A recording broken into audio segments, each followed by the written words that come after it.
Part 1. A Town on the Edge of Silence. The Sierra Nevada mountains in Northern California stretch endlessly, their dense forests swallowing roads, streams, and forgotten settlements. Nestled deep in this wilderness lay Keddie, a place that time seemed to overlook. In the early 1980s, Keddie was not a town in the conventional sense, but rather a scattering of cabins, a railroad stop that had long lost its importance, and a quiet refuge for families seeking affordable housing. The isolation offered both peace and vulnerability. For decades, the Western Pacific Railroad had given life to the area. Workers and their families had filled the cabins. The station bustled, and trains carried goods and passengers to the winding mountain tracks. But when the railroad's importance declined, so too did Keddie's vibrancy. By 1981, it was a shadow of its past. Most cabins were old, many in disrepair, but the rent was low enough to attract people with little money and few options. Among those who found their way here was Glenna Sue Sharp. She had endured years of struggle, first in Connecticut and later in Oregon, before deciding to make a bold move. Escaping a troubled marriage, she took her 5 children and left behind the instability that had haunted her life. What she wanted most was peace, safety, and a chance to raise her children in an environment free from the chaos of her past. The Sharp family moved into Cabin 28, a modest wooden structure that looked much like the others in Keddie. It was not luxurious by any measure. The walls were thin, the floors creaked, and winters were bitterly cold. But it was a roof over their heads, and for Sue, it symbolized a new beginning. Sue's life in Keddie revolved around her children. John, at 15, was the oldest son, navigating adolescence with a mixture of independence and loyalty to his family. He often spent time with his best friend, Dana Wingate, who had become almost like a member of the household. Sheila, 14, was dependable, helping her mother care for the younger ones. Tina, 12, was quieter, more withdrawn, carrying an air of fragility. Rick, 10, and Greg, 5, were bundles of childhood energy, their laughter filling the cabin with fleeting joy. Life in Keddie was not easy. Money was scarce, and Sue worked tirelessly to provide for her children. She enrolled in courses to improve her job prospects while taking small jobs to cover immediate expenses. Neighbors describe her as determined, quiet, and protective of her children. Despite hardship, there was resilience in her every action. Days in Keddie followed a simple rhythm. Children roamed the area freely, playing by the river, climbing trees, or riding their bicycles along dirt paths. Families kept to themselves, but often gathered at the general store or post office. Nights were quiet, the stillness broken only by the sound of wind moving through the pines or the occasional car rumbling down the gravel roads. It was a kind of community where many residents left their doors unlocked, convinced that isolation itself was a safeguard against danger. Yet beneath the surface of serenity was a darker undercurrent. Keddie, like many rural enclaves, attracted a mix of people. Some were families struggling with poverty. Others were drifters or men with troubled pasts. Bars in nearby towns became gathering spots for those with tempers or habits they could not control. Fights, grudges, and unresolved conflicts linger in the shadows, rarely spoken about openly but never far from awareness. The Sharp family tried to stay away from that trouble, focusing instead on building their own fragile stability. But fate had already drawn them into a storm that would change not only their lives, but also the legacy of Keddie forever. The night of April 11, 1981. That Saturday began like any other in the Sharp household. The children spent the day with friends, laughter filling the air as they moved between cabins. John had made plans to hang out with his close friend Dana Wingate, while Sheila was spending the night with a neighbor. Inside Cabin 28, Sue tried to maintain order, her watchful presence making sure her younger children were safe. The Sharp children had grown accustomed to their mother's protective nature. She was a woman who had endured much and was determined to shield them from harm. That evening, the cabin was filled with a typical mix of noise, footsteps, children talking, doors opening and shutting, the hum of ordinary life. By nightfall, the family settled into what seemed like routine. The living room grew quiet. The forest outside wrapped the cabin in its stillness, and inside, the sense of safety that came with family togetherness lingered. No one could have foreseen the horror that was about to unfold, the discovery On the morning of April 12th, neighbors became uneasy. The Sharp children had not appeared outside as they usually did. When friends and acquaintances approached the cabin, they encountered a sight that would sear itself into memory forever. Inside Cabin 28 was a scene of unspeakable violence. Glenna Sue Sharp, her son John, and his friend Dana were found brutally murdered. Their bodies showed signs of extreme violence, blunt force trauma, stabbings, and bindings with electrical cords and medical tape. The brutality was excessive, far beyond what was necessary to kill, as though rage had fueled every strike. What made the discovery even more haunting was that 3 of the youngest Sharp children, Rick, Greg, and their friend, were found alive, unharmed, and asleep in a nearby bedroom. They had survived the night, oblivious to the massacre that had taken place only feet away. But one child, 12-year-old Tina, was missing. Her absence added another layer of terror. Had she been taken by the killers? Was she alive somewhere in the woods? Or had she become another victim, hidden far from the scene? For the family and the community, the questions were unbearable. A community in shock. News spread quickly through Keddie and into neighboring towns. In communities where people believed violence belonged elsewhere, in big cities, in places where strangers clashed, the massacre shattered illusions of safety. Parents kept children indoors, neighbors looked suspiciously at one another, and whispers of fear filled the mountain air.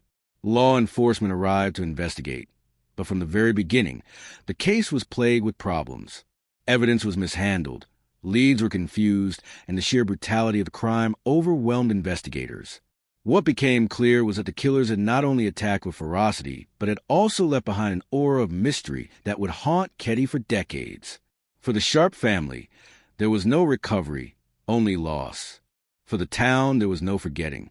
Cabin 28 would stand as a grim reminder of what had happened, its walls holding secrets that no one could fully unravel. And as the hours turned to days, one question echoed louder than all others. Where was Tina?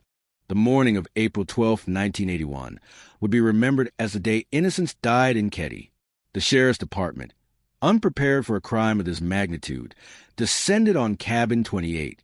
Officers who had spent their careers dealing with small-town disputes, thefts, and the occasional bar fight, now stood in front of a scene that rivaled the worst nightmares of city homicide units. The first impression was chaos. The living room bore the full weight of brutality. Furniture was overturned, blood was spattered across walls and floors, and evidence of binding materials, tape and electrical cords, lay scattered. It was clear the victims had been subdued before being murdered, suggesting control, planning, and more than one perpetrator.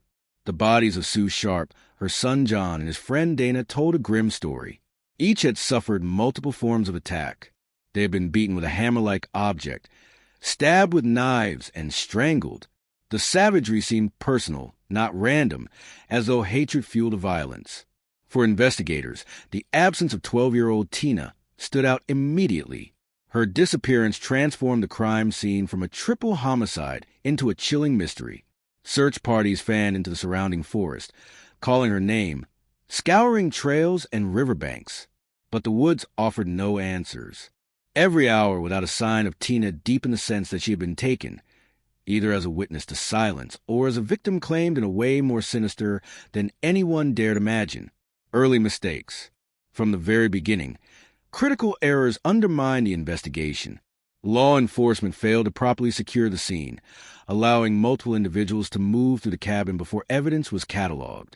Neighbors, volunteers, and even reporters entered, leaving behind footprints and disturbing potential clues. Blood patterns that could have revealed sequences of movement were trampled. Fingerprint collection was inconsistent. Some evidence was logged but later misplaced. Items that might have carried the killer's DNA were either not collected or stored improperly. The mishandling created gaps that could never be fully closed. Despite this, investigators pressed forward. They interviewed neighbors, family acquaintances, and anyone who might have had reason to target Sue or her children. Rumors immediately began to swirl. Some residents suggested that Sue had recently been in conflict with certain men in the area. Others pointed to Dana's troubled past and the possibility that he had been followed home that night. But nothing concrete emerged. Theories multiplied faster than facts. The shadow of fear. Keddie, once a quiet refuge, now felt poisoned by suspicion. Families who had once trusted their neighbors now locked doors at night and eyed strangers warily. Parents kept children inside, fearful that whoever had committed the murders might still be nearby. The Sharp family's tragedy dominated every conversation. In small grocery stores, at gas stations, in churches, whispers of theories filled the air. Some insisted the killers had to be outsiders passing through. Others were certain it was someone from within Keddie itself, perhaps even a familiar face. The brutality suggested a personal motive, but no one knew where to direct suspicion. For the surviving Sharp children, the trauma was unimaginable. Sheila, who had spent the night at a neighbor's cabin, was the one who discovered the horror when she returned home in the morning. Her life was split into before and after that moment. Rick and Greg, though shielded from the sight of their murdered family members, were left with scars no child should bear. The disappearance of Tina added another layer of anguish, leaving the family trapped between grief and desperate hope. Tina's vanishing. Investigators could not ignore the mystery of Tina's disappearance. At first, some believed she fled in terror, running blindly into the night. But the lack of any trace, no footprints leading away, no signs of struggle outside the cabin, made that unlikely. The leading theory became abduction. Why would the killers take her? To silence a witness? To exact further cruelty? Or had Tina herself been the primary target, and the others collateral damage? Searches extended for days. Helicopters scanned the forest canopy. Dogs sniffed along trails, and volunteers combed through undergrowth. But the wilderness swallowed every effort. No clothing, no belongings, no body was found. The mountain seemed determined to keep her fate hidden. Suspicions and rumors. Attention soon turned to individuals in the area known for volatile behavior. Two men, in particular, came under quiet suspicion. Martin Smart, a neighbor who lived just a few cabins away, and his friend John Bo Babade, a drifter with a checkered past who had been staying with him. Martin was known to have a troubled marriage, often clashing with his wife, Marilyn. He was described as short-tempered, with a history of violence. Babade, older and more mysterious, carried rumors of connections to organized crime. Together, they presented a troubling picture of men capable of aggression. Marilyn, Martin's wife, would later tell investigators disturbing details. That Martin had despised Sue Sharp, blaming her for interfering in his marriage. According to Marilyn, on the night of the murders, Martin had returned home with strange behavior, allegedly confessing involvement. Yet for reasons never fully explained, law enforcement did not act decisively on this information. Both men were questioned, but inconsistencies in their statements were not pursued as aggressively as they might have been. No physical evidence tied them directly to the crime scene, at least not with the technology available at the time. And so, despite suspicion, they remained free. The weight of failure. Weeks turned to months, and the investigation stalled. Leads dried up. Witnesses' memories faded or conflicted. Public interest waned as news cycles moved on. But in Keddie, the wounds never closed. Cabin 28 stood as a grim reminder, its wooden frame soaked with the memory of violence. For the surviving Sharp children, life became an ongoing battle with trauma. They had lost a mother, a brother, and a sister. Their home transformed into a crime scene. The lack of justice deepened their pain. Every unanswered question felt like abandonment. For investigators, the case lingered like an open wound. Each failure, each piece of evidence lost, each suspect allowed to slip away, became part of a growing sense that justice might never come. And then, in 1984, a discovery reignited the nightmare. A grisly find. 3 years after the murders, a man searching for artifacts in a wooded area near Feather Falls, about 100 miles from Keddie, stumbled upon human remains. Scattered bones, fragment of clothing, and a child's skull lay hidden beneath leaves and debris. Forensic analysis confirmed the worst fears. The remains belonged to 12-year-old Tina Sharp. The revelation was devastating. Any faint hope that Tina had escaped was crushed. She had met the same fate as her family. Though far from the cabin where the massacre occurred, her body had been discarded in isolation, left the elements and wildlife, denied even the dignity of a proper burial. The discovery reopened wounds but offered little clarity. How had she been taken there? Had she been killed the same night, or kept alive for some time? Who had carried her into the wilderness? And why had her remains been placed in such a remote spot? The questions multiplied, but answers remained elusive. A case without justice. By the mid-1980s, the Keddie Cabin Murders had become one of California's most haunting unsolved cases. Despite suspicion, no one was ever arrested. No trial was held. Theories swirled endlessly about motives, about secret connections, about conspiracies involving local authorities. Some residents whispered that powerful individuals had protected the killers. Others believed incompetence had buried the truth. What was undeniable was a legacy of fear. Families who had once moved to Keddie seeking peace now saw it as a place tainted by horror. Over time, many cabins emptied, and the community grew even smaller. Cabin 28, in particular, became infamous. True crime enthusiasts and curious travelers would later come to see it, standing as a decaying reminder of the violence that had destroyed a family and scarred a town. The walls of that cabin, long after the crime scene tape had been removed, seemed to hold echoes of that night.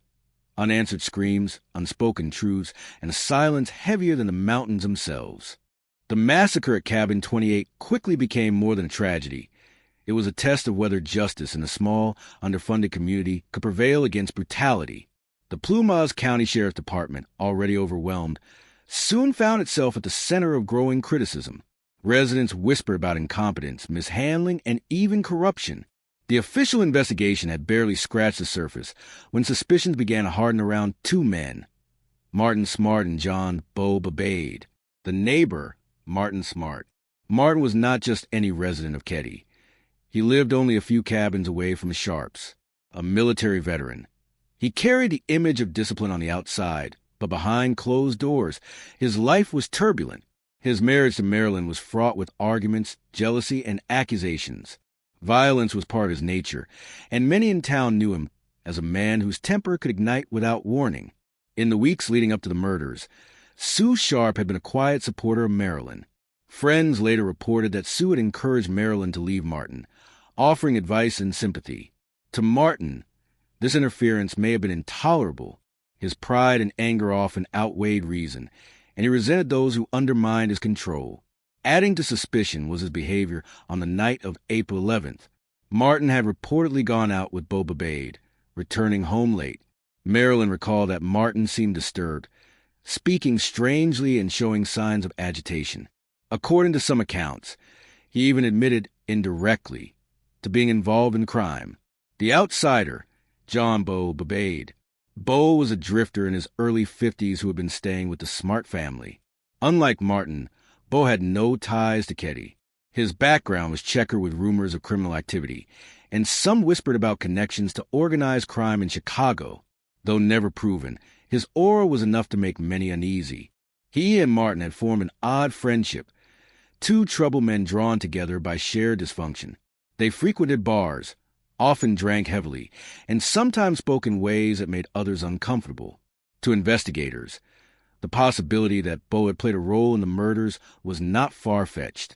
Yet despite the suspicions, neither man was arrested. The polygraph and the confession. Martin Smart underwent a polygraph test as part of the investigation. According to official reports, he passed. But polygraphs are unreliable, influenced as much by the examiner as by the subject. Some later argued that the test was not conducted properly, or worse, that results were deliberately skewed. Even more disturbing were reports that Martin had confessed. Years after the crime, Marilyn Smart told investigators that her husband had admitted to killing Sue and her children. His motive, she claimed, was revenge against Sue for encouraging Marilyn to leave him. Whether this was a direct confession or an intoxicated rant remained unclear, but the weight of the claim was undeniable. Why, then, was no action taken? Some believed the sheriff at the time was close to Martin, clouding judgment. Others argued that the lack of physical evidence prevented prosecutors from moving forward. Whatever the reason, the opportunity to bring Martin and Bo to trial slipped away. Community distrust. For the people of Keddie, the failure to act deepened suspicions. Many residents came to believe that law enforcement either knew more than they admitted or willfully ignored leads. Theories of conspiracy spread. fueled by the secrecy surrounding certain files and the refusal to pursue suspects aggressively. Parents warned their children to avoid certain people. Some packed up and left the community altogether, unable to bear the thought of living near those who might have committed the murders. Cabin 28 became a silent witness. Standing dark and empty, its wooden frame a symbol of unanswered questions. The case grows cold. As months turned into years, the investigation stagnated. Witnesses moved away, memories faded, and evidence sat in boxes gathering dust. The 1984 discovery of Tina's remains reignited attention briefly, but even that breakthrough yielded no arrests. By the late 1980s, the Keddie murders had become a cold case. Reporters occasionally revisited the story, reminding the public of its horror, but active efforts dwindled. Families of the victims were left with little more than grief and frustration. For the surviving Sharp children, the weight of loss was lifelong. Their trauma was compounded by the absence of justice. They had not only lost a mother, a brother, and a sister, but they also had to live with the knowledge that the killers walked free, a haunting legacy. Cabin 28 remained standing for years, attracting unwanted attention. True crime enthusiasts, thrill seekers, and locals would pass by, pointing out the infamous site. Some swore the cabin carried a dark energy, as though the violence lingered in its walls. Eventually, the structure decayed, windows shattered, and graffiti marked its once ordinary exterior. For some, it became a shrine to tragedy. For others, an eyesore that prolonged community pain. But no one could deny its power as a symbol of unanswered questions. In 2004, the cabin was finally demolished. By then, more than 2 decades had passed since the murders, but the case was far from forgotten. In fact, the removal of the cabin seemed to stir renewed interest, as if erasing the physical site had made the need for answers even more urgent. Advances in technology. The dawn of the 21st century brought new hope. DNA analysis, unheard of in 1981, had become a powerful tool. Cold cases across the country were being reopened, solved through preservation of old evidence. Investigators in Plumas County began to re-examine the Keddie murders with fresh eyes. Items once overlooked, pieces of tape, fragments of fabric, blood samples, were subjected to modern forensic techniques. For the first time, there was real potential to match DNA to suspects, and what they found suggested that the truth had been within reach all along. By the time the new millennium arrived, the Keddie murders were nearly 2 decades old. For many, they had become a chilling local legend, a dark tale whispered about in the Sierra Nevada. But for the Sharp family, the pain had never dulled. The unanswered questions haunted every day. Justice seemed lost, buried beneath mistakes and neglect. Yet in 2008, the case stirred back to life. Plumas County Sheriff Greg Hagwood, who had grown up in the region and had personal memories of the murders, decided that the case deserved renewed attention. For him, it was not just another unsolved crime. It was a wound in the heart of his community that had never healed. Re-examining the evidence. Boxes of evidence were reopened. Old photographs, taped interviews, and physical items once thought unusable were examined under modern forensic methods. Technology had advanced far beyond what 1980s investigators could have imagined. DNA analysis, once crude and limited, was now capable of extracting profiles from the smallest traces of biological material. Among the evidence were key items that had been overlooked or underanalyzed: a length of medical tape, a fragment of knife, and clothing stained with blood. Forensic specialists began to test these items with new tools, searching for DNA that could link the crime to suspects. To the shock of many, results pointed back toward the same names that had haunted the case for decades: Martin Smart and John Bo Bubade. The missing tape. One of the most disturbing revelations came not from DNA, but from a forgotten piece of evidence. In 1984, around the time Tina's remains were discovered, the sheriff's department had received an anonymous tape recording. The audio was of a man calling the Butte County Sheriff's Office, stating that he knew where Tina Sharp's body could be found. The voice was never publicly identified, and the tape was placed in an evidence box, then ignored for decades. When investigators revisited it, suspicions grew that the voice might belong to Martin Smart himself. The caller had knowledge of Tina's location long before the discovery was made. If true, this was damning. Why had this tape not been analyzed earlier? Why had it been shelved, dismissed, and forgotten? Those questions became part of the larger criticism of the original investigation. Family confessions. Equally troubling were accounts that Martin Smart had confessed his involvement more than once. Marilyn, his ex-wife, had long claimed that Martin admitted to killing Sue and the others. In later years, additional individuals came forward with similar stories, saying Martin had made remarks about the murders while intoxicated or during emotional moments. These were not vague admissions, but detailed comments suggesting knowledge only the killers would have. Combined with the forensic evidence now emerging, they painted a portrait of guilt too heavy to ignore. Yet Martin Smart had died in 2000, years before the case was reopened. John Babade had also passed away in 1988. If they were guilty, they had carried their secrets to the grave. Patterns of violence. Investigators began to piece together motives. Sue Sharp had been a supportive figure to Marilyn, encouraging her to leave Martin. This interference enraged him. Reports suggested Martin despised Sue, blaming her for his crumbling marriage. In the twisted logic of rage, murdering her may have felt like retribution. But why kill John and Dana? The teenagers may have simply been in the wrong place at the wrong time, witnesses who could not be allowed to live. And Tina? Some believed she was abducted to prevent her from testifying. Others feared a darker motive, that she was taken for reasons too horrifying to confirm. The discovery of her remains far from Keddie suggested deliberate disposal, a final act to erase her existence. The sheriff speaks. Sheriff Hagwood, after reviewing the case, publicly stated his belief that the murders were not random but deliberate and personal. He declared that evidence pointed strongly toward multiple suspects, including Martin Smart and Beau Babade. He suggested that others might have had knowledge of the crime and remained silent, protecting the killers either out of fear or complicity. This statement reignited public interest. True crime investigators, journalists, and independent researchers began to revisit the case. Online communities formed, dissecting every detail, every rumor, every inconsistency. The Keddie murders had become a mystery that modern audiences were unwilling to let fade. The DNA connection. Forensic testing of old evidence produced partial DNA profiles. While not strong enough for conviction in court, they were consistent with known samples from suspects. This, combined with testimony and circumstantial evidence, strengthened the theory that Martin and Beau had indeed committed the murders. Unfortunately, with both men deceased, the prospect of a trial was gone. The best investigators could do was present the evidence publicly, offering a measure of closure to surviving family members. But for some, this was not enough. The lack of official charges, the decades of silence, and the unanswered questions about Tina's abduction left a lingering sense of injustice. Haunting theories. Over time, the Keddie murders inspired countless theories. Some believed it was a crime of passion, fueled by Martin's rage against Sue. Others suspected Beau's alleged connections to organized crime might have entangled the Sharp family in something larger.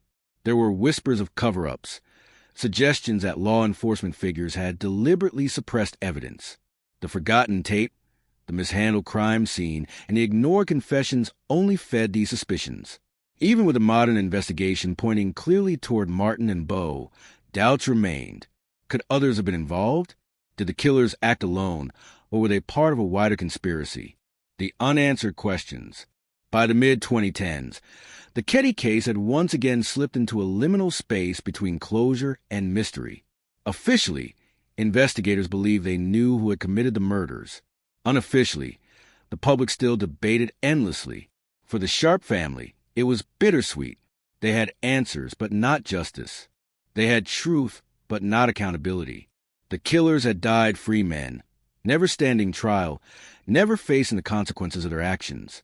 Cabin 28 was gone, demolished in 2004, but its shadow remained. The land where it once stood became another silent piece of the puzzle, a physical void symbolizing the unanswered void in the case itself.